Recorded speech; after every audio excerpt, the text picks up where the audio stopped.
Senhoras e senhores, sejam bem-vindos ao 17º episódio de A Direita em Todas as Direções. Hoje eu tenho a alegria de receber aqui no meu gabinete na CLDF o deputado federal Gustavo Gayer. Meu irmão, antes de mais nada, obrigado. É um prazer estar aqui, Thiago. O Gayer, durante a campanha, eu tive a oportunidade de, sem conhecê-lo, gravar um vídeo. Nossa deputada Bia pediu o apoio dele e tal, e ele falou assim no vídeo, Capucci que tá aqui: vote no Manzoni, um candidato que não te abandone. Não, vote num candidato que não te abandone, vote no Manzoni. Eu falei isso. Putz grilo, foi ruim. Mas isso fica na cabeça do povo. Não é possível que o cara falou isso. Isso fica na cabeça do povo. Rapaz, eu falo umas besteiras, mas pegou. Pegou, ué. Pô. Tiririca, pior do que tá, não fica. Que lá gruda na cabeça da gente, a pessoa vai lá e acaba votando, né? Mas, ó, cuidado com esse nome aqui, ó. Direita em todas as direções, menos pra esquerda. Não, pra esquerda não. Pra esquerda não. Então pra esquerda não. A gente só caminha na direção da direita. Então tá sempre. Certo. E é uma boa direção. Claro. Vou começar falando disso, meu irmão. Vamos lá. Como é que você enxerga a direita no Brasil hoje? E nós estamos evoluindo ou involuindo? Olha, do ponto de vista da cultura, do ideário coletivo, nós estamos evoluindo. O que aconteceu é que nós crescemos rapidamente, de uma forma surpreendente, antes de consolidar raízes. Isso fez com que o sistema revidasse dessa forma sanguinária, agressiva, feroz que eles estão revidando, que é a que a gente está percebendo que é a destruição da nossa democracia, né? Essa é a questão. Nós crescemos muito rápido sem fincar raízes, sem criar uma estrutura, uma hierarquia. Mas nós estamos crescendo. As últimas pesquisas mostraram que do ano de 2018 para cá nós saímos ali. Fizeram uma pesquisa de 1 a 10, pegando o espectro esquerda e direita, certo? Certo. Quanto mais próximos de 1, mais a esquerda. Quanto mais próximos de 10, mais a direita a pessoa se considerava, tá? Em 2018, era 9 pessoas que se dizia no ponto 10, ou seja, direita mesmo, totalmente direita, e 6% no 1, totalmente esquerda. Hoje, esquerda está 11% e direita está 24%. Ou seja, em 4 anos nós saímos de 9% para 24%. A pesquisa comprova, a população brasileira hoje muito mais à direita do que à esquerda. Isso só aconteceu por causa das redes sociais, a verdade começou a reconquistar terreno na narrativa. Então nós estamos crescendo, né? E é por isso que eles estão agindo dessa forma tão feroz. Duas coisas você falou aí. Primeiro que a direita está crescendo, beleza, eu estou de acordo. Mas o que é essa direita? São pessoas que entendem, primeiro, que não dá para se informar pela imprensa brasileira, que sabem que existe um sistema tentando manipular os nossos valores e princípios, que já entendeu que a educação hoje no Brasil não é um lugar onde pode se considerar parceira da família, muitas vezes é um ambiente mais perigoso que você pode colocar os seus filhos, que tudo que a imprensa tenta te falar, muitas vezes tem uma agenda por trás, então tudo deve ser investigado, que há um ataque coordenado contra a família, contra a propriedade privada, contra a verdade, contra a vida, contra tudo que nós consideramos como muito valioso ou sagrado. Então essas pessoas que hoje são de direita, elas já questionam, elas não são tão mais facilmente manipuláveis, eu chamo dos esclarecidos. Na verdade, a direita está crescendo porque a busca da verdade está crescendo, porque as pessoas perceberam que a mentira predominava. Então, a partir do momento que você percebe que a mentira predomina, você busca a verdade. E à medida que você busca a verdade, você sai da esquerda e vai para a direita. Então, esse é o crescimento. Esse é um caminho natural. Então, a pessoa que busca a verdade, ela vai acabar encontrando o caminho da direita. Você nunca vê gente da direita indo para a esquerda. Isso é um fato. Você nunca viu alguém, não, eu era de direita, mas hoje eu sou de esquerda. Não existe, porque não existe alguém que sai da sombra para a luz e decide voltar para a sombra. Ninguém que saiu da caverna de Sócrates decidiu voltar depois, tá? Mas nós vemos todos os dias gente da esquerda indo para a direita. Inclusive, o grande risco da esquerda, isso quem diz é o Yuri Bezmenov, um ex-agente da KGB, que fugiu da União Soviética para os Estados Unidos, quando ele percebeu o quão sanguinário, o derramamento de sangue que a ideologia dele causava, né? E ele falava que tem um manual de dominação, de subversão cultural, que a União Soviética usava para dominar outros países. E neste manual, nessa lista de coisas a fazer, uma delas era exterminar os primeiros apoiadores que abriram as portas para a entrada da nação. Aí, por como quê? Assim? Como assim? O cara vai lá, manipula a opinião pública para poder implementar o socialismo, o comunismo, e quando esses socialistas comunistas chegam ao poder, a primeira coisa que eles têm que fazer é matar esse cara. Aí ele disse: estas pessoas se tornam sempre os maiores inimigos do comunismo e do socialismo. Como é que é o nome do livro? É Yuri Bezmenov, Subversão Cultural. Yuri Bezmenov. E tem muitos vídeos dele no YouTube, tem palestras dele. E ele fala, por quê? Essas pessoas que ajudaram essa ideologia a controlar o país, quando elas percebiam o que elas realmente tinham feito, elas se tornavam os maiores adversários. E se você for parar para prestar atenção, os maiores adversários da esquerda ao longo da história são essas pessoas. Vou dar alguns exemplos para você. O ícone da direita americana recente é Ronald Reagan. Ronald Reagan era um socialista comunista. Alexandre Garcia, um dos jornalistas que mais luta contra a esquerda aqui, era um socialista comunista. Quando a gente fala o pai do conservadorismo no Brasil recente, quem que você pensa? Olavo? Era um comunista na época da faculdade também. Era um comunista de carteirinha e participava das reuniões de comunistas. Estas pessoas, os ex-socialistas, os ex-esquerdistas, os ex-comunistas, eles se tornam os maiores guerreiros. Por quê? É aquela pessoa que vai lá e você vê a maldade em si, você vê a cara do demônio, então você volta para trás para impedir que outras pessoas também caiam nisso. E você tenta replicar a maldade que existe ali dentro do núcleo dessa ideologia para as pessoas que estão sendo enganadas de fora. Fera demais. Você tocou em um ponto aí que eu vou aproveitar. A outra pergunta que eu te fazer, eu vou juntar com essa. Você tinha mencionado assim, nós não criamos raízes. E você mencionou subversão cultural. Quando você fala de criar raízes, você está falando de cultura? Isso. Quando eu falo em criar raízes, o que eu estou querendo dizer? Olha, nós não temos uma vasta obra literária que defenda o nosso ponto de vista, que sequer explique o nosso posicionamento. Nós não temos entretenimento do nosso lado, nós não temos artes plásticas do nosso lado, nós não temos instituições de ensino do nosso lado, nós não temos sindicatos do nosso lado, conselheiros tutelares, que é o que a gente está numa batalha agora, porque dia 1º de outubro agora, vai ser a eleição. Agora. A maioria do conselho tutelar também não são pessoas do nosso lado.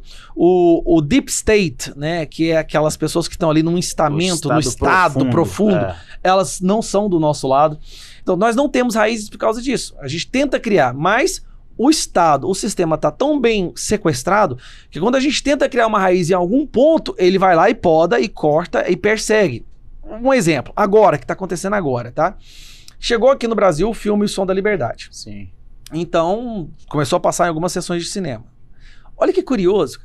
Por exemplo, em Palmas, ontem, estava passando em uma sala de cinema 2 sessões por dia. Uhum. Ontem, no meio do cinema, que tinha vários outros filmes passando, apenas a sala do Sound of Freedom teve o ar-condicionado estragado. E as sessões tiveram que ser canceladas. Parece muito estranho. Nos Estados Unidos foi a mesma coisa. São milhares de denúncias de ingressos que foram vendidos, as pessoas foram assistir, aí o ar-condicionado estava estragado, ou o projetor não estava funcionando, ou o sistema de som.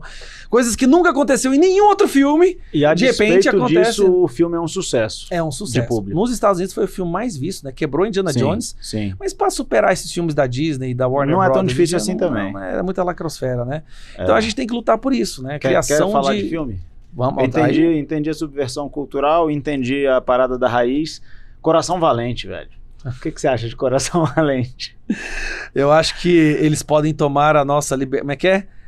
Eles podem tomar as nossas terras, mas nunca tomarão a nossa liberdade. Não, eles podem tomar as nossas vidas, mas nunca tomarão as nossas liberdades. Que é a frase famosa do William Wallace, né? They may take our lives, but they will never take our freedom! Ele fala que eu sou William Wallace no Brasil. É porque é o seguinte, se você ainda não teve a oportunidade de ver o Geyer discursando por mais de 15 minutos, você deveria fazer isso. Porque ele é como o William Wallace, ele termina de discursar, a galera tá querendo ir pra guerra, lutar pela liberdade, vamos pra cima, cadê minha espada? Exatamente. E desde então, bom, vote no candidato que não te abandone, vote no Manzoni, eu apelidei ele também de William Wallace. Cara, tu falou, velho, foi um negócio meio ridículo. Eu falei, pô, tanta coisa pra esse cara falar. Pô, tu sabia que funcionou, né, velho? Funcionou. Tô aqui. Essas coisas funcionam, esses trem que... Não acredito falar isso. Vamos lá. Liberdade, cara. Liberdade. A gente tá falando de um estamento político burocrático que tem raízes na esquerda, um Estado amplamente aparelhado, e que é muito difícil para a direita criar raízes, né? Como é que você enxerga a possibilidade de que a gente tenha, nem que seja uma parcela mínima de liberdade para conseguir criar essas raízes dentro desse estamento que você chamou de Deep State? Meu amigo, essa é uma situação tão complicada, porque do ponto de vista analítico, do ponto de vista científico, às vezes você chega à conclusão que não tem jeito mais, tá? Sinceramente. Olhando para a situação... Olhando para a situação, usando apenas a razão, você fala, não tem jeito, cara. Nós temos aí, o sistema de ensino está tão sequestrado que hoje, se um professor, ele questiona esse império da ideologia única dentro do sistema de ensino, ele é expulso daquela escola, ele é expulso daquela faculdade e tem sua reputação destruída. Quando eu era criança, nós sofremos... Posso contar um episódio? Você Não, parou em quando não. eu era criança. Eu preciso. Eu fui procurado por uma professora da rede pública do Distrito Federal. Ah, E ela falou assim, deputado, eu preciso de ajuda. Eu perguntei, por que ela? Porque eu estou sendo perseguida. Eu falei, qual o motivo da perseguição?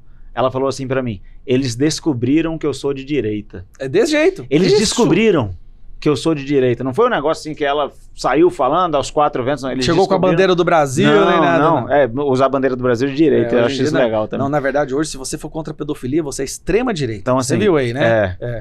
Então, existe uma perseguição ideológica e professores sofrem com isso o tempo inteiro no Brasil todo. Mas quando você era criança? Quando eu era criança, a gente sofria doutrinação. O que era doutrinação? De forma muito subjetiva, subliminar, comendo pelas beiradas, os professores, alguns professores, mas eles fazem um estrago tão grande que valem por 50.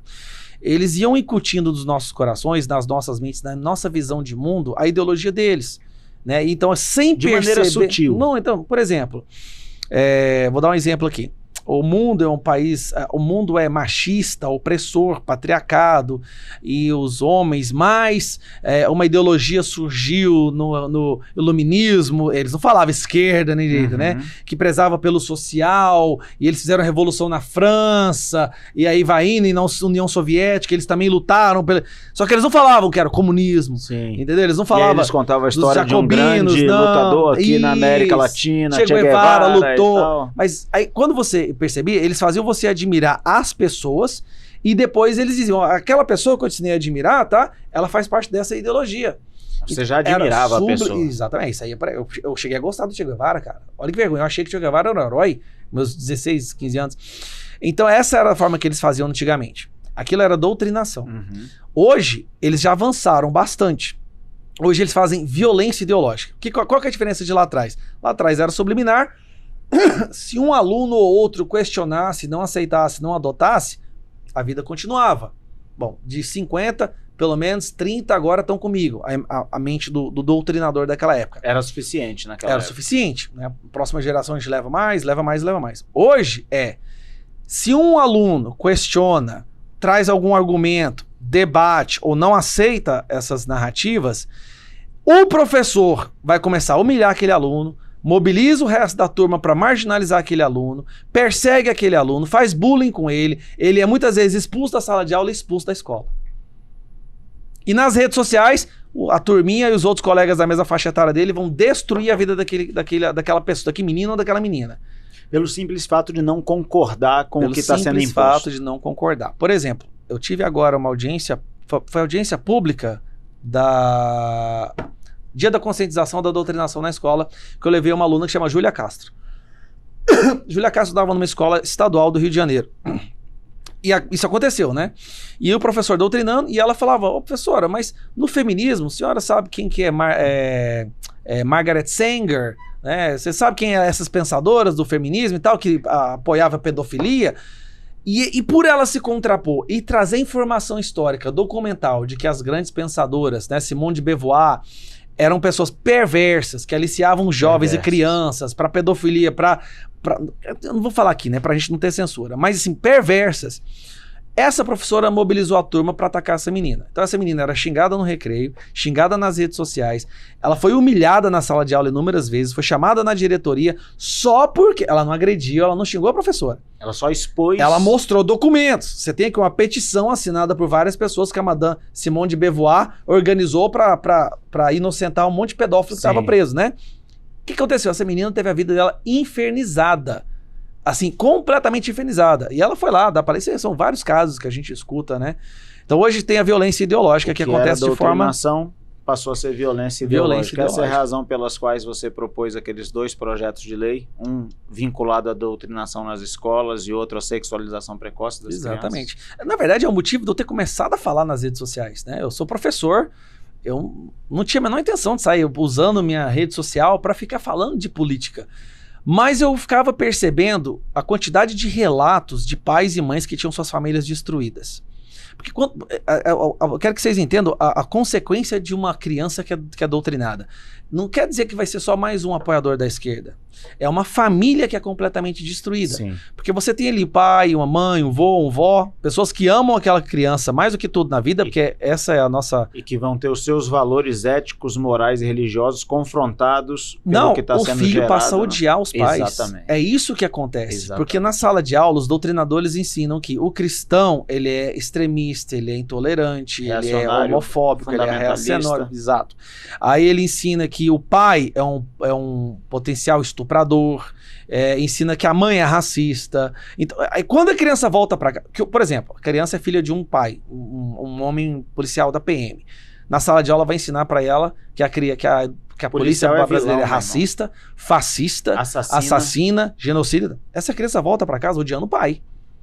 Odiando o pai com todas as forças. Aí é uma família que é uma ruptura familiar completa. Se ela não voltar para casa odiando, ela vai ter muita vergonha do pai dela. Não, e outra, às vezes ela não volta para casa. Isso tem casos que a criança era doutrinada a odiar tanto sua própria família que ela vai para o mundo. Ela vai viver no mundo das drogas, ela arruma uma turminha, ela entra... É a perdição completa. E de tanto ver isso, você começou a utilizar suas redes sociais para abordar esses temas. O que eu comecei a fazer primeiro? A primeira coisa que eu comecei a fazer, eu mapeei quais eram os principais pontos de doutrinação. Os principais pontos de doutrinação que eles usavam para apoiar a sua ideologia, né? Que era patriarcado opressor, diferença salarial entre homens e mulheres, o que mais? Feminismo, a questão do feminismo. Então eu mapeava aquilo que eles usavam com mais frequência e comecei a gravar para que os pais pudessem mostrar para os filhos. Ah, meu professor falou que o mundo é machista porque as mulheres não têm direito a isso. Aí eu gravava um vídeo mostrando o que era o feminismo, de onde que o feminismo vinha, que na verdade o homem e a mulher eles trabalharam em parceria ao longo da nossa existência, sempre foi uma parceria. Não era que a mulher era oprimida, a mulher e os homens eram oprimidos, que a mulher não deixava de trabalhar porque o homem mandava, você não vai trabalhar, você fica em casa. Não era isso. Porque há 200 anos atrás, sair para trabalhar era sair para morrer. Era entrar numa mina de carvão sem ventilação a 200 metros de profundidade e ter o seu pulmão completamente destruído pela fuligem. Era ir construir trilho de ferro a 1000 quilômetros de qualquer civilização. Era ficar no meio do mato para caçar durante uma semana debaixo de relento, sem proteção alguma. Por isso que a expectativa do homem lá atrás era 20 anos menor que da mulher. Porque sair para trabalhar, não é que nem hoje, a gente tá no ar-condicionado, com a tela do computador, microfone, assim, não. Sair para trabalhar era ou ir pra guerra ou morrer. E a gente fazia, não, peraí, esse tipo de coisa que arrisca muito a vida, a gente faz. As nossas mulheres ficam em casa, elas são valiosas. Não só isso, elas são valiosas demais. Essa foi a concepção. Mas cuidar dos filhos é algo valioso. Vai ensinar os filhos. Tem coisa mais valiosa que isso? Não. Não tem. O que acontece? Eram os homens que tinham que estar aprendendo que o que as mulheres fazem é de maior importância e começar a adotar mais isso do que o feminismo faz, que é falar para as mulheres que o que elas fazem não é de importância, que elas devem ser mais iguais aos homens. Elas estão rebaixando a mulher, porque a verdade é que a mulher está acima da gente. Vou dar um exemplo. Por que a mulher também não ia trabalhar? Se a gente for entrar nesses assuntos assim, rapidão, tá? Pode falar. Por que não ia muito? Porque não havia método contraceptivo. A mulher, nós, Homo sapiens, temos uma diferença muito grande dos outros mamíferos. O nosso neném, ele nasce do útero muito... Tu é tudólogo? Sou tudólogo. Vai lá. Mas é interessante. Vou te explicar. Se quem tá assistindo vai ficar muito interessado nesse assunto. O nosso neném, tá? Ele nasce muito antes de poder estar preparado para o mundo do que qualquer outro mamífero. Isso é uma exceção. Exatamente. O ser humano é uma exceção. Por quê? Por exemplo, se você olha, por exemplo, vamos falar de mamíferos. Se você olha um cavalo quando dá a luz, a égua quando dá a luz, minutos, ele já fica em pé e sai andando. E todos os mamíferos, o cachorro com 2, 3 semanas, tá de pé e já vai atrás da mãe, não é? O ser humano neném, ele precisa de anos de total atenção. Ele é completamente indefeso, sem a mãe e vulnerável. Aí eu vou te explicar por quê. Tem um porquê, cara. Por quê? As coisas têm explicação. Por quê? Eu vou te explicar por quê. Quando nós começamos a andar sobre as duas pernas, né? Agora eu vou falar uma questão da evolução. Eu acredito na questão do design inteligente. Não sei se você sabe qual que é. Pode explicar também. Que é a interferência direta de Deus na criação do homem, mas com uma história longa, tá? Que chama design inteligente. Não precisa ter sido necessariamente a criação num estalar de dedos. Exatamente, num estalar de dedos pode ter sido as coisas. Ele pode ter feito as coisas pouco a pouco. Tudo foi feito por ele, mas tudo teve um processo do início ao fim que passou por evolução. Processo evolutivo. Isso, é uma coisa que eu acredito. Que continua acontecendo para muitas pessoas acreditam que esse processo eu não sei, do jeito que a gente tá indo, parece que Deus tirou a mão e falou assim, é com vocês. É com vocês. Mas então, vamos lá, quando os primatas começaram a andar sobre duas pernas, o quadril encurta. né? E eles tiveram que fazer isso porque eles tinham que andar longas distâncias em busca de alimento, período de seca e tal. Quando o quadril encurta, a cavidade para poder passar o crânio de um bebê, ela encurtou. Aí veio outro problema. O nosso coeficiente encefálico é muito maior do que qualquer outro ser vivo. Ou seja, nós temos muito mais massa encefálica em proporção à massa corporal do que os outros. Porque nós usamos muito a inteligência, o cognitivo, a comunicação. Sim. Nosso cérebro cresceu e o quadril encurtou. O que as fêmeas tiveram que fazer? Qual foi a parte da evolução que veio com isso daí? Elas tiveram que começar a dar a luz antes dele estar totalmente pronto. Porque se fosse esperar, ele não ficaria pronto. Eu não sei onde foi que eu li um estudo que falou que se fosse pro ser humano nascer... Ele não ia ficar pronto, ele não ia sair. Ele não ia sair, desculpa, ele não ia sair. Eu não lembro qual foi o estudo. Mas se nós fôssemos... se o ser humano desse a luz apenas quando a gente tivesse uma condição física parecida com os outros mamíferos, o período de gestação seria 3 anos. Caraca. 3 anos. Aí você imagina. Não tem como. Fica 3 anos dentro não tem como. Mas resumindo, tudólogo. Pô, a gente tá fazendo uma tudologia aqui, né? Que maneiro. Então, justamente, não sei nem por que eu comecei a falar isso. Porque a gente tava falando, você tava falando do feminismo. Então vamos lá. Não tinha método contraceptivo naquela época. Então, ou a mulher ela estava gerindo, ela estava grávida, ou ela estava num desses longos períodos parto, onde na verdade é uma continuação da gestação. Sim. Né? A mulher... Porque o bebê é completamente dependente dela. Não é que a mulher pariu, deu a luz, acabou minha gestação. Na verdade, nós é diferente. A mulher, quando ela dá a luz, ela ainda tem um período de continuação de gestação de anos. Então ela está nesse período vulnerável. Então os homens saíam para proteger e para caçar, para que as mulheres pudessem fazer o que é importante. Bom, é isso. Beleza. Isso tudo começou com doutrinação e sexualização precoce. Eu gostaria... Hoje eu ia fazer uma denúncia aqui, não deu tempo. Aqui da tribuna da Câmara. Eu vou postar nas minhas redes sociais. Amanhã eu vou falar da tribuna e posto sobre sexualização precoce, porque eu recebi uma denúncia de um pai de aluno de jardim de infância. Eu vou mostrar aqui na câmera as imagens do livro de artes que foi proposto para as crianças. Então a gente tem aqui... Olha essa imagem aqui. Isso aqui é para o aluno de 4 anos pintar. Você tá vendo? Tá, desculpa. Aí, ó, para quem tá vendo aí, ó. Isso aqui é para um aluno de 4 anos pintar. E lá embaixo tem escrito assim, colorir com todas as cores. Deixa eu ver se tem direito. Que escola que é essa? É a escola aqui da 300, é um jardim de infância na 302 Norte, da rede pública de ensino aqui do Distrito Federal. Para você ter noção, eu ia discursar, Gaia. Nossa senhora. Você viu? Não, me manda isso aí tem que descer eu vou te mandar. Particular ou público? Olha isso aqui, é pública. Olha isso aqui, olha essas imagens aí. Tem imagem de desenho de mulher nua, com os seios à mostra, a genitália. Eu vou te mandar. E eu pedi, olha que ponto nós chegamos. Vamos lá nessa escola, bora, descer o cacete nesse negócio. Eu pedi, cara, para o pessoal da equipe técnica, como eu ia discursar, eu pedi para o pessoal da equipe técnica deixar essas fotos preparadas para quando eu pedisse, eles mostrarem as imagens. Porque uma coisa é você apenas denunciar e outra coisa é você mostrar as imagens. A equipe técnica daqui ficou em dúvida se poderia exibir as imagens no telão. De tão pornográfica que é. De tão pornográfica que é. Para adultos aqui não pode. Mas para criança de 4 anos, pode. Então, não existe dúvida de que existe uma sexualização precoce acontecendo com as nossas crianças dentro das escolas. A gente tem o exemplo lá do Rio de Janeiro que aconteceu o mês passado. Dança do cavalo. Aquilo foi tão absurdo que o prefeito do Rio de Janeiro... Que não é um cara muito, assim, né? Não é o mais conservador de todos. É progressista, tá? Até ele falou, não tem cabimento. Ele falou, isso aí não tem cabimento. Então, e talvez esse tenha sido o ponto de inflexão para fazer nascer essa direita que nasceu e está começando a tentar criar suas raízes. Quando eles atacaram as nossas crianças, eles passaram de todos os limites. Foi. O resto tudo a gente tolerava. Na minha vida, cara, eu nunca, assim, sabe como é que eu decidi que eu ia ser candidato pela primeira vez? O meu filho mais novo tinha acabado de nascer, ele nasceu em outubro de 15. E o ministro da Educação na época era o atual ministro da Fazenda, da Economia agora, Fernando Haddad. 2015? Tachad, era, no governo Dilma. O Haddad era ministro...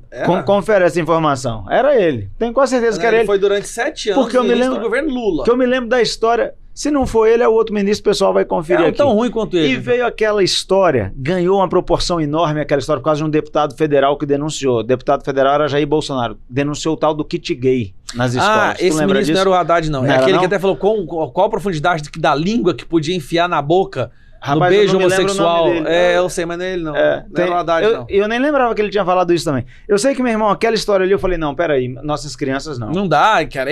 Tá doido. Eu tinha um filho de 1 ano e 7 meses, outro filho recém-nascido. Eu falei, cara, não, aí não, as nossas crianças não. Eu vou fazer alguma coisa, eu vou ser candidato. Foi assim que eu decidi fazer alguma coisa.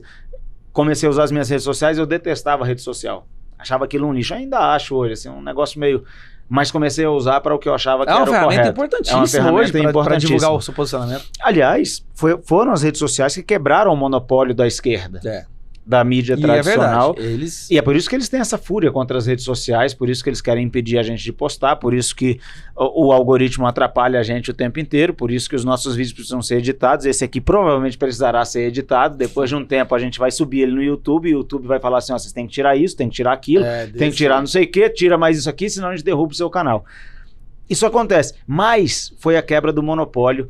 E a gente não para de crescer. Quando eles atacaram as nossas crianças, eles despertaram em nós um instinto protetor que é quase primata.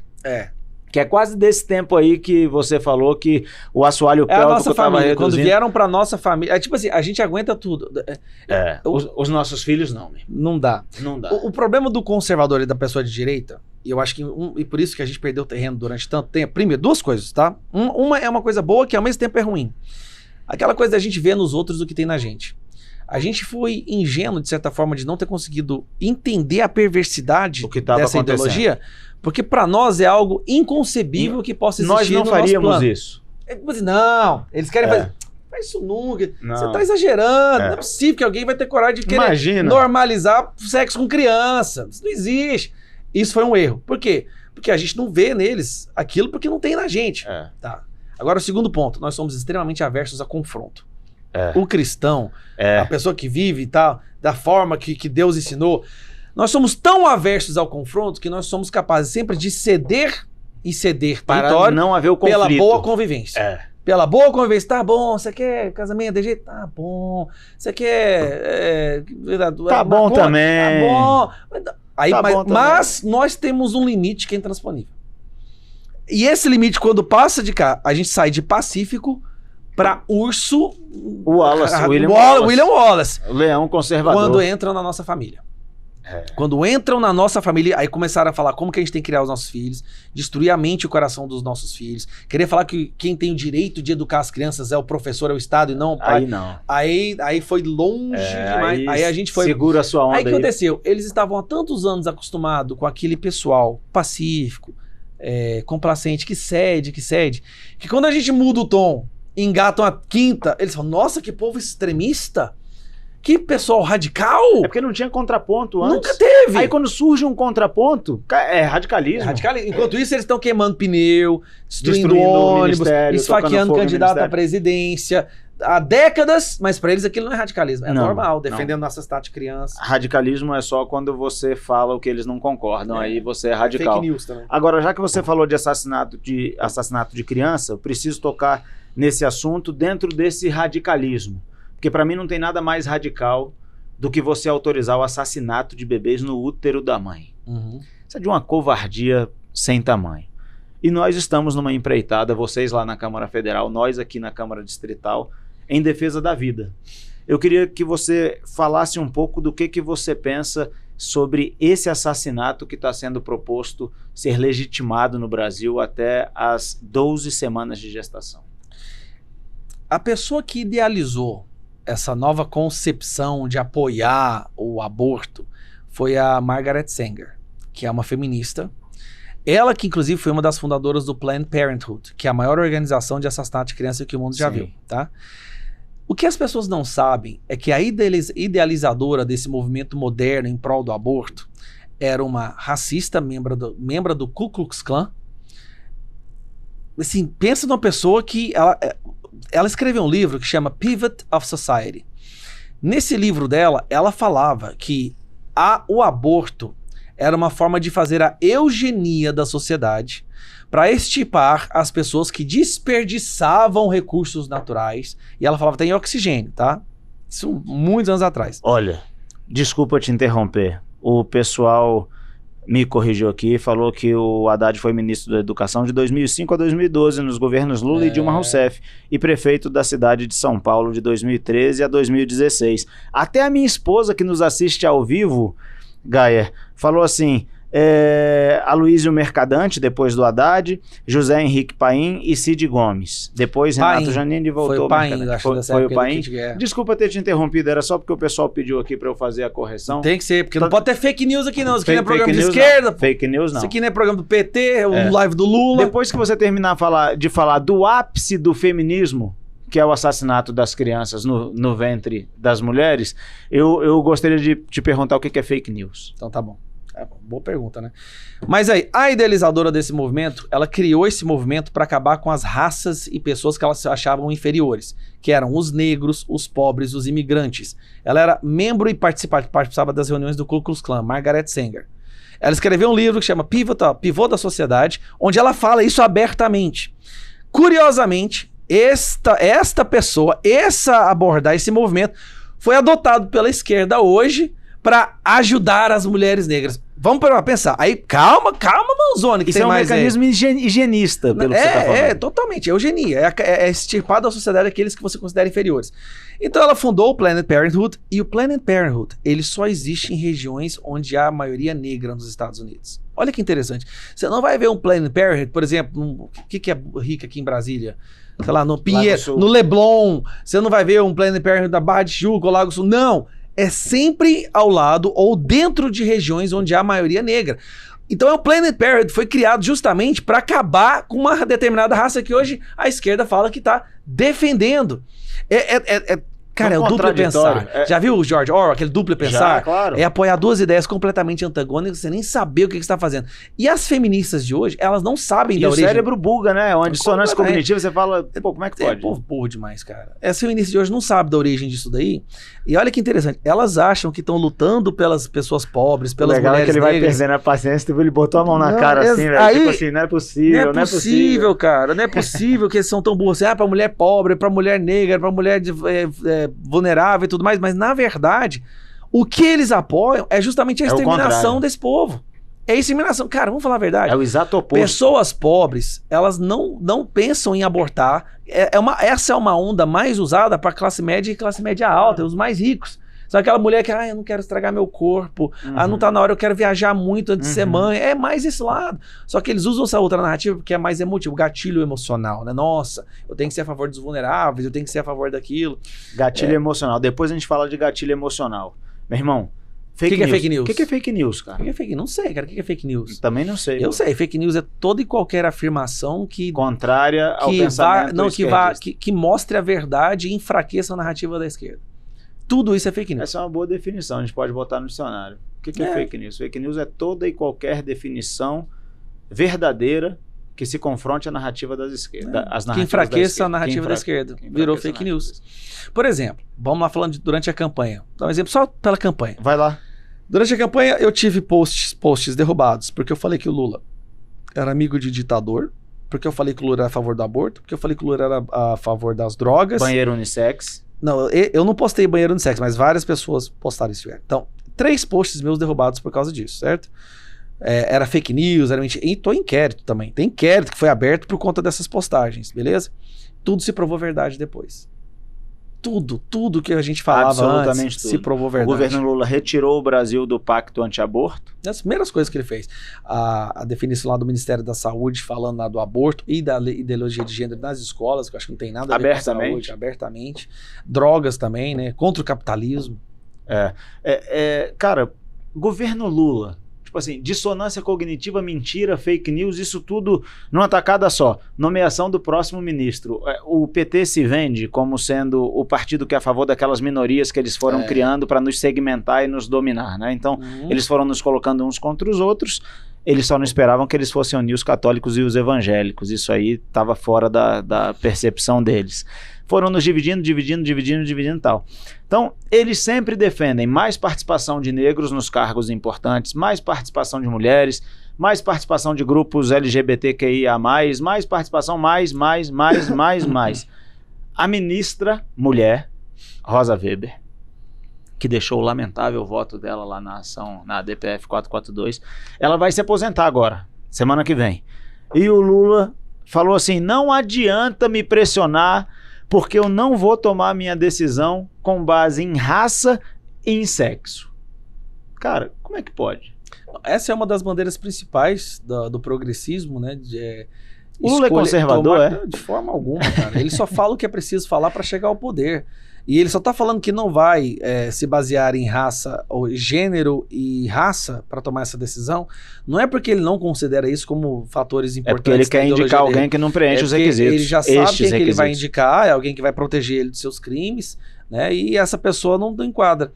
Ele poderia usar a questão da gordofobia, né? Ele, olha, eu vou indicar alguém que sofre de gordofobia há muito tempo, que é uma minoria do Brasil, que é o Flávio Dino. Agora, tirou 2 mulheres ministras para colocar homens. Você sabia que agora em 2022 a direita elegeu mais pessoas negras do que a esquerda? Claro. Interessante. Mas não é a esquerda que está ali para defender os negros? A direita elegeu mais. Ou seja, nós, a plataforma da direita, que não é uma ideologia, é um posicionamento sobre a vida através da realidade. Tem nada de ideologia. Eu não crio um conceito e tento aplicar no mundo. Eu vejo o mundo e me adapto a ele. Essa é a diferença. Nós temos mais pessoas de direita. Agora, esse governo aumentou em 50% a denúncia de assédio sexual dentro do governo. Isso não é denúncia do mundo do Brasil, não. Dentro do governo, funcionários do governo delatando um ao outro ali na corregedoria, na ouvidoria e tudo mais. Aumentou em 50% denúncias de assédio sexual com o governo das mulheres e do amor do que durante o governo Bolsonaro. Aliás, estranho, né? o amor custa caro demais, bicho. Sabia que o Lula vai destinar 6 bilhões de reais para aquela, esqueci o nome da Petrobras lá, como é que é o nome daquele negócio, da plataforma, que foi o pivô da... Esqueci. O que foi o pivô do escândalo de corrupção do Petrolão? Acho que é. A passadinha, a refinaria nos Estados Unidos? Eu tenho isso aqui, eu vou procurar aqui. Não, que a trem tá caindo nos pedaços, tá velho. Calma aí. Eu vou pesquisar aqui, ó. E o cara que me mandou, ele mandou assim, ó, o amor custa caro. Vou ler, notícia da Veja. Tá. Notícia da Veja pra gente... Lula vai anunciar 6 bi para a refinaria símbolo de corrupção na Petrobras. Segundo o senador Humberto Costa, o presidente irá a Pernambuco nesta sexta-feira para fazer o anúncio da retomada das obras da refinaria Abreu e Lima. Abreu e Lima não era Passadinha, não. Abreu e Lima. Porque a Passadinha não tem conserto mais, não. Porque ela tá não tem um trem em pé lá, mas... 6 bilhões de reais. Mas o amor Abreu e custa Lima, caro. corrupção também. O amor custa caro. Não custa caro? Custa caríssimo. Custa caro. Enquanto isso, ele tá aí. Já cortou, acho que 1 milhão de pessoas do Bolsa Família. Eles mudaram a configuração lá do Bolsa Família, que agora o indivíduo não recebe mais. Só recebe se você faz parte de uma família. Então, 1 milhão de pessoas, filas quilométricas no Nordeste, povo grilado. Prefeito que não recebe mais o fundo de participação dos municípios. Aliás, eu tenho recebido telefonema de prefeito do estado de Goiás. Faz o L. O prefeito faz o L, faz o L. Não, se não fez o L, a gente ajuda. Se votou no Bolsonaro, no Lula, faz o L. Aí teve corte. Hoje teve mais um corte, que eu quero saber qual que foi mesmo. Ele cortou uma fortuna aí. 700 milhões do programa de luta contra a criminalidade. Combate à criminalidade, 708 milhões. Tá Isso aqui. corresponde a 1/3, tá? 1/3 do programa de combate à criminalidade foi simplesmente retirado. Aí tem a saúde e educação, que a gente teve lá também. Questão. Bloqueio do auxílio gás. Isso aí não, isso é maldade, cara. Maldade. Ele tá indo pra... Maldade. Aí depois ele vem taxar cara do céu, ele é muito maldoso. Você para pra pensar, ele foi taxar agora as empresas asiáticas, as compras online. Quem compra desse povo? São os pobres, meus amigos. O rico vai no shopping. Os pobres que compram desse pessoal, taxaram esse pessoal. Vai subir conta de luz em 44%. E o melhor, em 2,6 milhões de casas. Foi a esposa dele no Twitter dizendo assim, não. A taxação não é para o consumidor, é para as empresas. Consumidor e empresa. É inacreditável. Qual foi? Foi a Alibaba? AliExpress? Shein? Não sei. Que falou, não, nós vamos assumir o imposto. Vai sim. Aí eu fico pensando, será que o povo é tão burro de achar que eles vendiam uma coisa por X, vão assumir um imposto de meio X e vão continuar vendendo aquela coisa por X? Não tem como. É possível. Não tem como, cara. Sustenta. Não tem como. Não tem como. Eles vão absorver, eles vão adicionar no custo o valor do imposto e o povo vai parar de comprar. Eu chamo de terraplanismo econômico. Sério, eles sofrem de um grave síndrome de terraplanismo econômico. Eles falam assim, cara, a gente precisa de dinheiro para roubar e para manter os programas sociais de migalhas, né? Então vamos aumentar os impostos. O que eles não percebem? Que a economia, o gasto, é uma dinâmica, é um organismo vivo que reage dependendo de como está a atmosfera, o ambiente. Então as pessoas estavam comprando muito lá dessas empresas asiáticas, da Shein, porque era mais barato. E muitos desses produtos não são produzidos no Brasil também, como os eletrônicos. Se você aumenta o imposto aqui, as pessoas simplesmente param de comprar. Só que no cálculo eles já fazem o gasto. Bom, vamos calcular. Se eles estão gastando ali 200 bilhões por mês e a gente vai arrecadar 20%, são 40 bilhões para o caixa do governo. Eles não botam no cálculo. Aí eles já fazem o cálculo de gastos do ano considerando esses 40 bilhões. Só que quando eles implementam esse novo imposto, o que acontece? O povo para de gastar. Então o que eles calculavam arrecadar 40 bilhões, eles arrecadam zero. Mas o gasto já foi liberado no arcabouço fiscal. Terraplanismo econômico. É o terraplanismo econômico. Presta atenção, esse governo aumentou o imposto em tudo e diminuiu a arrecadação.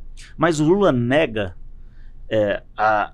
os livros de economia. Ele falou isso publicamente. Ele falou, cara, os livros de economia estão ultrapassados. Não deve ser por outro motivo que a arrecadação, até anotei aqui, federal caiu pelo terceiro mês seguido em agosto. Não tem como aumentar. Não tem como aumentar. E só aumentando imposto. É terraplanismo econômico. Só aumentando imposto, aumentando imposto, aumentando imposto.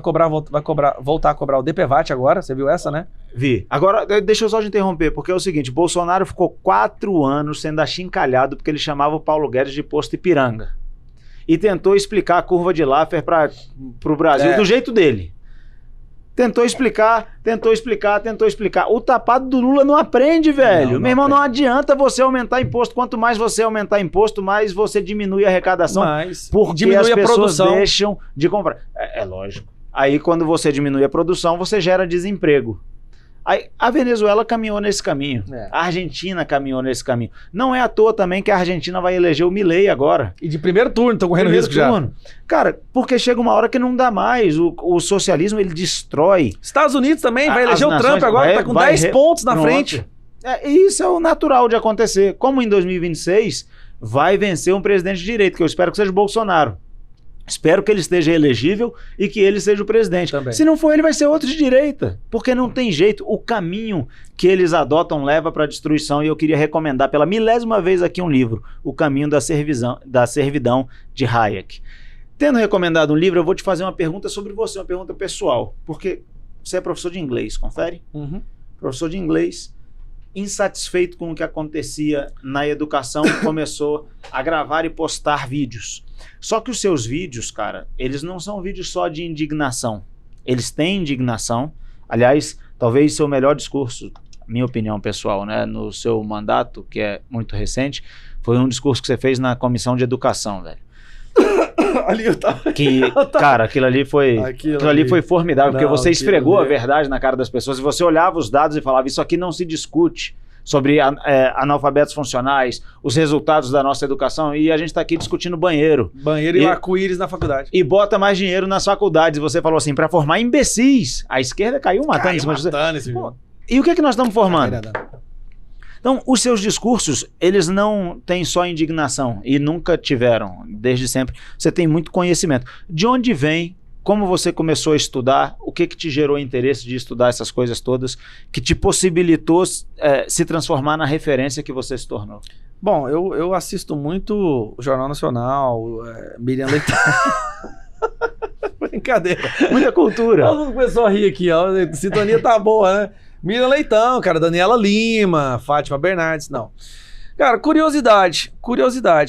É aquilo que eu te falei, o fato de eu ter acreditado na esquerda na minha adolescência, e daí eu ter tido acesso a pessoas inteligentes, literatura do outro ponto de vista, me fez entender que, na verdade, não só aquela ideologia não entregava o que ela prometia, mas ela resultava no oposto daquilo que ela propagandeava, né? E eu fui começar a estudar, isso me deixou curioso. Falei, como é que uma ideologia que é tão ruim alcança tanta gente, é tão sedutora?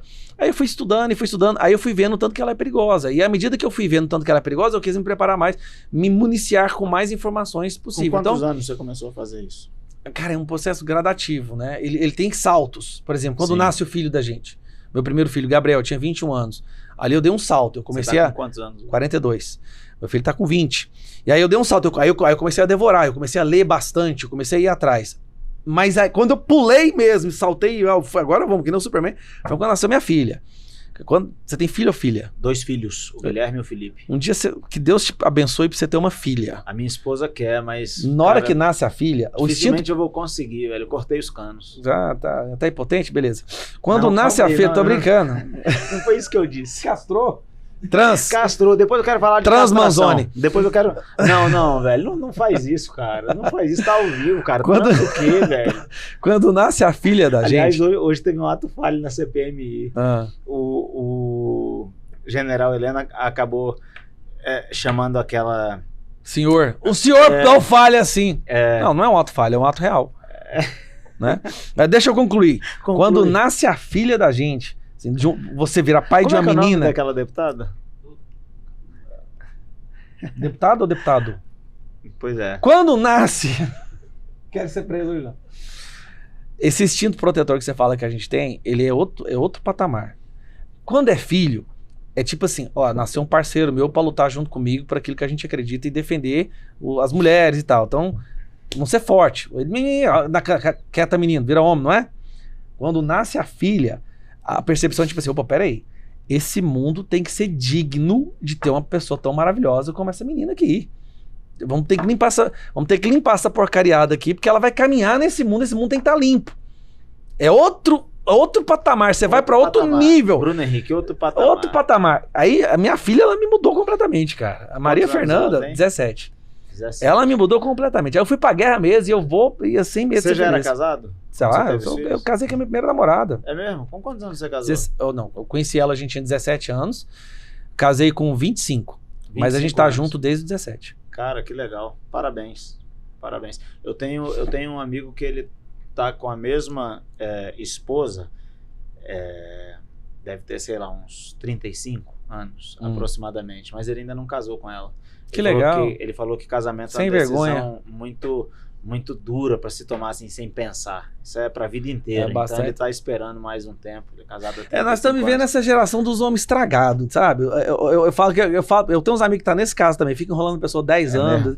Pô, mas 35, não, cara. estraga. Ele já tem filho casado não, já. quando tudo tiver perfeito, quando tudo tiver maravilhoso, eu vou casar. Porque eu tenho que ter minha casa, eu tenho que ter minha... Não, cara, você E a casa pra construção da construir vida? junto. Exatamente. Tá errado essa coisa de vamos casar quando tiver tudo certo. Primeiro, se já tiver tudo certo quando você casar, a probabilidade de você separar é muito grande. Enorme, lógico. Agora, se vocês constroem junto uma vida, vai vir muitos obstáculos na vida e vocês não vão separar. E outra, o povo acha hoje, porque acho muito filme, né? Você casa pra ser feliz. Não. Você casa pra fazer seu cônjuge feliz. É isso, é casa pra servir. A sua sorte, se Deus te abençoar, se você casar com outra pessoa que pensa assim também. Cara, aí é uma coisa impressionante que acontece. Vocês viram uma força da natureza. O casal vira uma força da natureza. Eu dou graças a Deus que eu e minha esposa, a gente tem isso, sabe? E, cara, quando você constrói junto, Gaia, quando aparecem os obstáculos da vida, o divórcio não é uma possibilidade. Não, Você não fala, tem não, calma isso. aí, cara, eu construí minha vida com essa pessoa. Não vou abrir mão de tudo que eu construí por causa desse desafio aqui. E você supera os desafios. Agora, se realmente, quando você casou, sua vida era perfeita, em tese. Não tem como ter vida da outra perfeita, pessoa cara. era Não, é perfeita tudo uma também. ilusão. Essa ilusão de hoje em dia, balada, viajar. Nossa, vai nessa. Você vai chegar na idade de 40, 50 anos, uma pessoa depressiva, azeda, amargurada, de ruim com todo Frágil mundo, com 50 gatos na sua casa, Frágil sem ter emocionalmente. compartilhado sua Exatamente. vida com ninguém. É. Não, o legado, Cara, esse legado você vai deixar. Constituir família faz parte do processo Feminismo de faz isso com as amadurecimento mulheres. do ser humano. A maior merda que o feminismo fez é justamente convencer as mulheres que viver sozinho e dedicar sua vida pra carreira é melhor do que ter uma família, criar uma criança, criar seres humanos. Tem alguma coisa mais Aí elas preciosa chegam que na isso? idade, o Jordan Peterson fala isso, ele é um psicólogo, né? Ele fala que assim, 80% das mulheres que ele recebe no consultório dele são mulheres bem-sucedidas, com muito poder Que aquisitivo, não tiveram filho. depois dos 40 anos, que não tiveram filhos, não se dedicaram pra família, e aí hoje elas são as pessoas mais arrependidas que existe. O que eu fiz com a minha vida? É aquilo que eu li uma vez, né? O feminismo convenceu as mulheres a deixar de servir a sua família para servir um estranho numa empresa. Eu estou livre agora eu vou servir apenas ao meu empregador, não vou servir a meus filhos, ao meu marido, à minha família, para no futuro ter netos, ter uma família que cuide de mim, ter amor, não, eu vou servir o meu empregador, que daí se eu cometer um erro ele me demite lá na frente. O feminismo enganou tantas gerações, cara, tantas gerações que foram enganadas por essa história do feminismo. pior. Câncer que da isso sociedade. é verdade. Eu saí na CNN, porque eu falei isso, fala de sociedade. novo. O feminismo é o câncer da sociedade. Você saiu na CNN por causa Porque disso? eu falei isso, vocês odiaram que eu falei isso. Cara, em muitas medidas é uma verdade. Você sabe que tem muita gente abrindo os olhos para isso, né? Eu vou dar o exemplo aqui de um grande amigo meu que eu conheço, tipo assim, desde que eu sou criança. E Então, às vezes... Então, 5 anos, então, mais ou menos isso que você era. Cara, não, eu já tô quase chegando nos 40. Então vamos lá. Os meus cabelos são pretos, mas é pouco. Você Cara, não tem cabelo? Não dá pra ver porque é tão pouco. é pouquinho. E às vezes eu tentava explicar algumas coisas para ele e discutir esse tipo de coisa e demonstrar como esse câncer está corroendo a nossa sociedade. A gente tinha discussões assim, ele se posicionava muito contra o que eu estava falando e tal, e aí aconteceu um negócio que foi muito interessante. Meu pai falou assim, meu irmão, vou pagar Brasil Paralelo para você. Você assiste lá, você faz os cursos se eu pagar? Ele falou assim, pago, assisto, se eu pagar. Meu pai falou para ele, se eu pagar eu assisto. E ele passou a assistir a Brasil Paralelo, e há vários cursos na Brasil Paralelo, um deles sobre feminismo. Uhum. E cara, hoje ele é um cara que fala esse tipo de coisa que você tá falando, porque ele entendeu como o feminismo nasceu e o mal que ele tá causando na vida das mulheres ao longo dos anos. É efetivamente e infelizmente um câncer que está corroendo e destruindo o sexo feminino. E o masculino. A feminilidade das nossas mulheres. E o masculino. Não, eu acho que boa parte de tudo isso que está acontecendo hoje na sociedade, esse enfraquecimento da masculinidade, essa destruição do núcleo familiar, a facilidade com que os jovens estão sendo doutrinados, tudo vem por conta do feminismo. O feminismo, ele luta contra a masculinidade, e masculinidade é uma coisa essencial, não só para homens não, para as mulheres. Tá? A mulher... Para a espécie humana. Para a espécie humana. A masculinidade é aquilo que faz com que o homem se sacrifique em prol de outra pessoa. Da família, da esposa, da nação, da comunidade, do irmão, de uma criança. É o que fez você virar deputado. É a masculinidade que faz você ir pra guerra. É aquela coragem que faz você ter, que você tem para lutar pelo que você sabe que é certo. Tá? Não é maltratar a mulher na masculinidade, inclusive entender que eu devo cuidar da mulher. Não precisa ser minha esposa, não. Se uma mulher, se isso aqui pegar fogo, vamos supor que tá pegando fogo aqui. A nossa obrigação tem uma mulher aqui dentro. Mulheres. Tem uma mulher aqui dentro, certo? Se isso aqui pegar fogo... Quem sai primeiro? Se um cara sair antes dela, esse cara nunca mais chega perto da gente. Você sabe disso? Não é homem. É um vagabundo. A primeira coisa que a gente deve fazer é dar um jeito de pegar essa mulher aqui e sair carregando ela pra fora. É ou não é? Esse é masculinidade. O Titanic tinha uma overdose de masculinidade. Todos os homens abanaram a cabeça aqui. Vamos ver se na hora do vamos ver. Pega o falso ali, assim. O Titanic é um exemplo de masculinidade. Naquela época, os homens tinham masculinidade. Os homens quase todos morreram. Então você tá lá no Titanic, você tá num navio afundando, tá vendo os botes tudo saindo com as mulheres e crianças, você olha pro colega do lado e ó, é isso aí, galera. Fizemos o certo, elas estão salvas. Foi um prazer estar aqui com você. É isso que é masculinidade. E masculinidade também é, se você vê o mal, você tem a coragem de lutar contra ele. O problema, se você destrói a masculinidade, não vai ter uma força que se equivale ao mal, e o mal vai estar aí. Gente vagabundo, assassino, pedófilo. E aí o mal prevalece. Vai estar aí. E se não tiver a masculinidade para confrontar o mal, as mulheres estão desprotegidas. E as crianças também. E as crianças também. E essa luta contra a masculinidade cria jovens fracos, facilmente suscetíveis a explosões emocionais.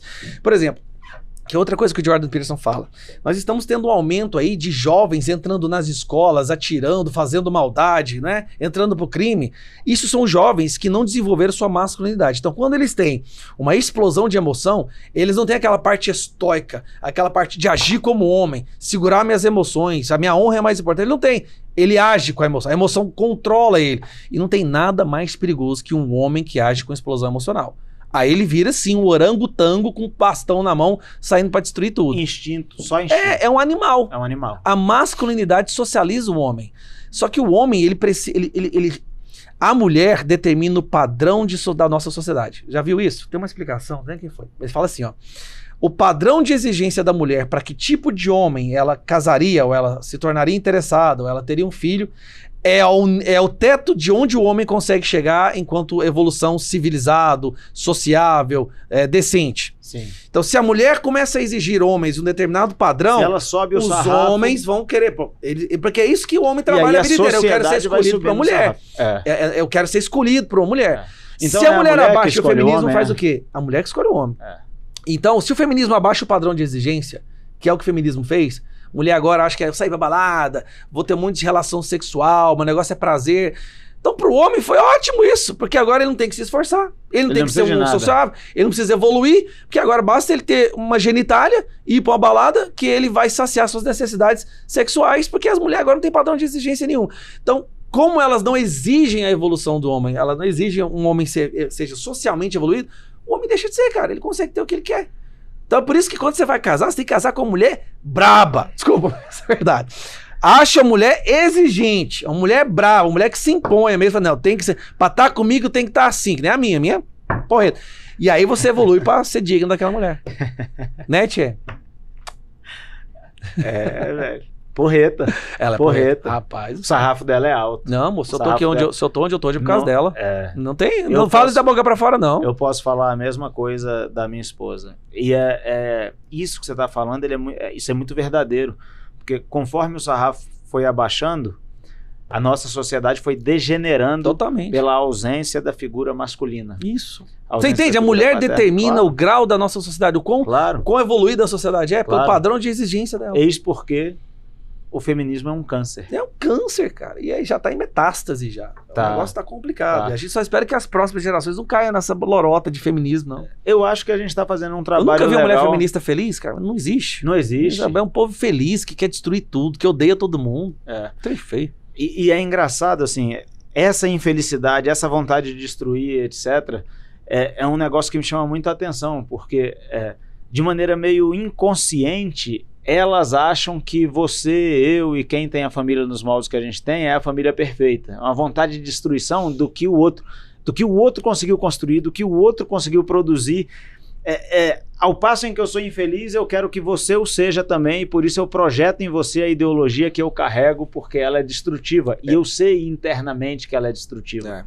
É o pós-modernismo. Já viu essa história que hoje eles abandonaram um pouco essa questão de guerra de classe, de propriedade privada, de proletariado contra donos de meios de produção, porque não deu certo. O capitalismo elevou o nível de qualidade de todo mundo, de todos. Tá? Nos últimos 200 anos, a miséria no mundo... E todas. Nos últimos 200 anos, a iniciativa privada, a liberdade econômica e o capitalismo tirou da pobreza, da miséria, 95% da população. Cara, tirou a humanidade da pobreza. Há 200 anos atrás, 90% da humanidade era miserável de viver ali com um pão por dia, de não sobre a expectativa média de vida era 35 anos, por aí, tá? E para você que está nos assistindo aí, basta dar um Google e pesquisar e olhar os gráficos. O capitalismo melhorou isso daí. O capitalismo, ele diversificou as pirâmides hierárquicas. Então vamos supor assim, com o capitalismo, um bom jogador de basquete ganha bom dinheiro, um bom atleta ganha dinheiro também, criou várias habilidades que você possa desenvolver, um bom garçom, um bom programador, dinheiro, um bom garçom, você tem várias profissões que surgiram, a iniciativa... Então você entendeu, né? São várias pirâmides de hierarquia que você pode subir. Antes era só uma, era tipo agricultura ou família real, então era complicado, tá?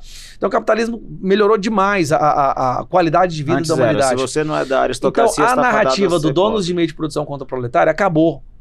Porque eles não conseguem incentivar o ódio numa família que tem proteção, que tem saúde, que tem teto, que tem carro, que é a classe televisão. Tem até televisão demais. Aí eles mudaram pra uma coisa que chama pós-modernismo. Pós-modernismo é o quê? Não existe verdade absoluta, tá? Isso aqui pode ser pra você um copo d'água. Mas pode ser uma cadeira também. Isso aqui pra mim pode ser um unicórnio marciano. Só existe essa determinação que sobrepõe que isso aqui é um copo d'água, por quê? Pós-modernismo fala isso. Essa interpretação ela só é predominante porque um grupo elitista burguês determinou que é assim que deve ser interpretado. Então eles excluíram a interpretação das minorias, dos diferentes, diversas. Então não existe verdade absoluta. Isso é uma luta contra o ideal. O ideal é opressor. O que eles são contra padrões de beleza? Tá? Porque eles falam que o padrão de beleza é uma determinação, uma construção social para um grupo opressor que quer determinar o que você deve achar bonito, o que você não deve achar bonito. Que tudo é bonito. Parece bonito quando a gente fala tudo é bonito. Não é mentira, nem tudo é bonito. Poucas coisas são bonitas. Lógico. Tá? Então, a verdade é que se você tem um ideal, algo que é belo, e você não consegue alcançar o belo, você se sente oprimido. Então eles entenderam que a existência do ideal cria classes. A classe de quem alcança o ideal está próximo dele e a classe que não alcança e ressente a existência desse ideal. Então agora a mente socialista comunista ela tenta cooptar essa base. A base das feias, que aí vira as feministas. Quer destruir o padrão de beleza. Porque ela sabe que nunca vai alcançar aquele padrão de beleza. Então vamos inventar uma narrativa de que aquilo lá é opressor. E o fato de eu ser feia, na verdade, é uma ação revolucionária. Que eu sou feia, que eu sou uma pessoa superior, moralmente superior. Porque eu sou contra o padrão de beleza. Aí eles vieram contra os ricos, da mesma forma. Os magros. Dessa mesma coisa surgiu a questão de homem não é homem, mulher não é mulher. Depois você dá uma olhada, é pós-modernismo. Aliás, tá? Cara, isso é muito legal. Pós-modernismo. Eu fiz uma live na campanha com o Gilberto. Não sei se você conhece ele. A hora que você estiver aqui, você avisa que a gente... E ele falou muito sobre o pós-modernismo. Agora, esse monte de coisa acontecendo simultaneamente na sociedade é uma avalanche. E poucas pessoas conseguem ter a clareza de raciocínio que você tem e que você consegue tá crescendo. Essa que me dá esperança. Tá crescendo muito. Tá crescendo. E isso isso nos deixa a todos esperançosos. Em contrapartida, as discussões parecem cada vez mais acirradas. E parece haver cada vez mais vitimismo com as coisas mais óbvias do mundo. Existem verdades que elas são intransponíveis. Por exemplo, um ser humano nasceu com o órgão viril, sexo masculino. Sexo masculino. É uma verdade absoluta. O que essa criança vai, depois que crescer, vai escolher para a vida dela? Cara, não é isso que a gente está discutindo. O sexo dela é masculino. No útero da mãe, ela ganhou um banho de testosterona. Por isso o pênis cresceu. E ele nasceu homem. O que ele vai ser depois disso, cara? Ninguém quer saber. Cada um faz o que quiser da sua vida. O que ele não vai poder ser é ser uma mulher. Porque não tem jeito. Ele pode se identificar como ele quiser. Gustavo, é porque é o seguinte, cara. Não importa quantas noites eu durma na garagem, eu nunca vou ser um carro. Boa essa. Não tem jeito, cara. Se eu resolver morar no McDonald's, eu não viro um Big Mac. Essas coisas não acontecem. Essas verdades são absolutas. E me parece que conforme as discussões vão ficando cada vez mais acirradas, essas verdades ficam cada vez mais evidentes.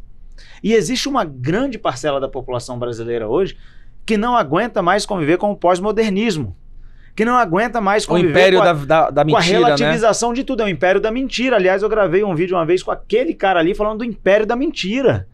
Porque é o império da mentira. Cara, quando você relativiza tudo, sobra muito pouco para onde as pessoas se apoiarem. Se nada mais é real, nada mais é absoluto, tá bom, eu construo sobre o quê então? Não tem fundação para poder Não tem fundação. Segurar. E as pessoas estão vendo as suas próprias vidas ficarem vazias. E aí quando elas enxergam para si mesmas e a vida dela tá vazia, e ela vê um cara como você falando, e ela vê um cara como eu falando, uma deputada Bia, um senador Magno Malta, Rogério Marinho... Pô, o que esses caras estão falando aí é verdade. E se alarme toca, não é? Um alarme toca. Isso já aconteceu comigo quando eu tô assistindo uma pessoa simples. Ela fala uma coisa simples e o alarme toca. Você fala, pô, é isso aí, velho. É isso aí. É isso aí. E, cara, foi assim que o Bolsonaro virou presidente da República. O Bolsonaro falava as coisas e a galera falava assim, meu irmão, é isso aí que esse cara tá falando, velho. Finalmente alguém falou. Calma aí. O dia que ele falou assim, canalhas, as nossas crianças não. Os pais olharam e falaram representado ali. É isso aí, velho. Pois é. O dia que ele ficou em pé aqui, cruzou os braços e falou para uma deputada do PT, vai ouvir o que o pastor vai dizer. Você falou tudo que você queria falar, agora você vai ouvir o que o outro lado tem a dizer. A galera olha e fala, pô, até que enfim, aí tem uma substância, cara. Sobre isso aí a gente consegue construir. Mas a verdade, a mentira, ela precisa ser constantemente martelada para sobreviver. A verdade... Só que você dita uma vez. Ou um sussurro. É impressionante. Basta um sussurro, a verdade, ela se alastra e ela domina. É por isso que eles querem silenciar o nosso lado. Né? Óbvio. A gente não tem estrutura da Globo, a gente não tem cinema, a gente não tem entretenimento. A verdade não precisa Mas disso. A gente pega um celular, cara, no quarto da sua casa ali, e você faz uma live, você grava um vídeo, que aquilo acaba tendo mais peso do que 10 anos de cinema brasileiro tentando enfiar uma ideia idiota goela abaixo. E ainda mais, Gayer, quando vem do fundo da alma de alguém com conhecimento. Porque a verdade dita de maneira fria não tem o mesmo peso de quando ela é dita de maneira apaixonada por alguém que está brigando por um valor, por um princípio. Porque a verdade, ela não é só o que se diz, ela é um valor em si mesma. A verdade é algo que... a busca pela verdade é um dos fundamentos da civilização ocidental. Vem lá da filosofia grega. E é verdade. Cara, ela tem força em si mesma. E produzir conteúdo verdadeiro tem feito com que muitas pessoas virem expoentes. Aí agora eu ia falar disso, mas o Álvaro precisa que você peça pra galera me seguir. Você ficou de pé pra me cobrar isso, não é isso? Foi, Álvaro? Ele falou. Galera, então se você não segue ainda, sigam aqui o nosso deputado Transmanzoni. Thiago.Manzoni. Você falou que cortou o cano, então? Thiago.Manzoni. Thiago.Manzoni. TH com TH? É com TH. Thiago com TH.Manzoni, tá? Sigam ele nas redes sociais, Instagram, TikTok, Tinder, tudo aí, tá lá. A cara dele, ó como você fez ele feliz. Rapaz, ele parece mais com o ministro dos Direitos Humanos, rapaz. Não rapaz, parece, velho. Tá me processando esse menino. Cara, esse bicho aí, velho, tu não sabe o que ele fez com vote no candidato que não te abandone. Tu não sabe o que ele fez. Manzoni, vote no... Você usou isso aí? Fui eu que inventei isso mesmo. Rapaz, tu não inventou. Sério mesmo? Só você falou isso na vida. Eu falei isso mesmo. Meu Deus, alguém tem que me internar. Cara, a verdade. Então, só pra gente caminhar pro final, cara. A nossa civilização ocidental, ela foi construída sobre alguns pilares. A busca pela verdade, o direito romano, que é um direito religioso, veio dos cânons da Igreja Católica, e a cultura judaico-cristã. Esses pilares, eles estão sendo atacados de maneira veemente, e agora surgiram algumas pessoas dispostas a brigar por eles. Eu queria que você deixasse um recado para a galera que se sente impotente nessa batalha. Porque um dia você começou do nada a gravar vídeo e postar. Mas a pessoa não precisa gravar vídeo e postar. Às vezes no convívio social dela, só o simples fato dela se manter firme em relação aos valores dela é suficiente para manter de pé um pai de família, para que o outro não sucumba, é suficiente para, às vezes, gerar em uma mãe a coragem de ir até a escola do filho dela e dizer, isso aqui não pode não, cara, isso aqui vocês estão de brincadeira comigo, esse tipo de material eu não vou admitir. Que recado você tem para dar para essa galera que não é deputado, que não é digital influencer, que não é um fenômeno do YouTube como você é, mas que no coração deles arde a mesma chama que arde no seu, William Wallace? Freedom. Eu acho que a nossa trincheira, que a gente não pode perder e que a gente deve focar os nossos esforços agora, é cuidar dos nossos filhos, das nossas crianças. Eu digo sempre que se nós impedirmos essa geração de adolescentes de hoje serem doutrinados, se nós salvarmos ele desse calabouço, desse corredor polonês de doutrinação, a esquerda deixa de existir em 10 anos. A esquerda não sobrevive sem a doutrinação dos nossos jovens. Então, antes de sair na rua para cantar o hino nacional com a bandeira do Brasil, fazer as suas orações, que dá uma sensação de satisfação muito grande, eu sei disso, um trabalho muito mais efetivo é você voltar para dentro da sua casa e cuidar realmente dos seus filhos. E quando eu falo cuidar, é conviver, estar próximo deles, conversar com eles todos os dias, ainda ser uma autoridade, ser um exemplo.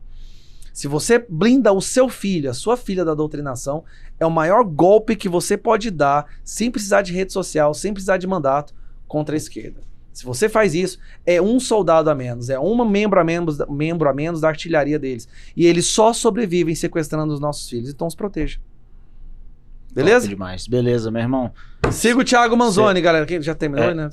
Não terminou ainda, não. Não, porque tirou meu celular. Que pena. Então nós estamos caminhando pro final, cara. Eu vou fazer um bate-bola com você rapidão, beleza? Vamos lá. Eu falo e você responde de bate-pronto. Você gosta de futebol? Não. Não? Não acompanho. Então esquece bate-pronto. Eu falo e você responde rápido então, o que tiver à cabeça. Professor de inglês ou deputado federal? Professor de inglês. Professor de inglês. Deputado federal ou prefeito? Deputado federal. Deputado federal. Deputado federal ou governador? Deputado federal. Deputado federal. Deputado federal ou senador? Deputado federal. Eu tô por obrigação aqui, do jeito de jogar coisa pra cima, não. Eu tô de missão. Vai. A sua família, velho? Tudo na minha vida, minha existência. Sua esposa?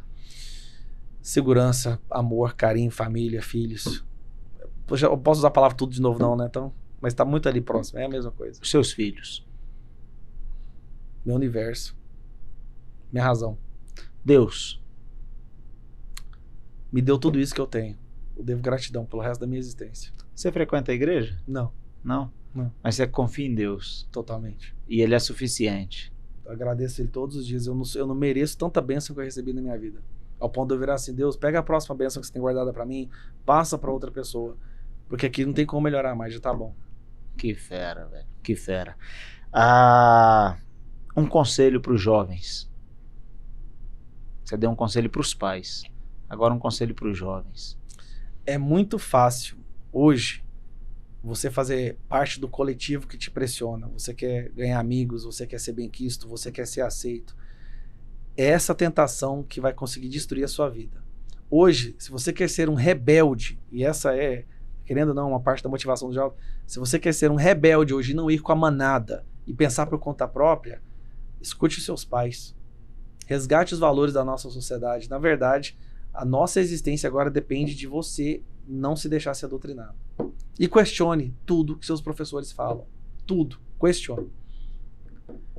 Senhoras e senhores, este é o deputado federal Gustavo Gayer. Obrigado pela sua presença aqui, Gayer. É uma honra ter você aqui com a gente. Obrigado pelo seu trabalho. Eu tenho certeza que eu falo em nome de milhões de brasileiros. Obrigado pelo seu trabalho. E este foi o 17º episódio de A Direita em Todas as Direções. É sempre uma alegria ter vocês aqui com a gente. Um abraço. Até a próxima.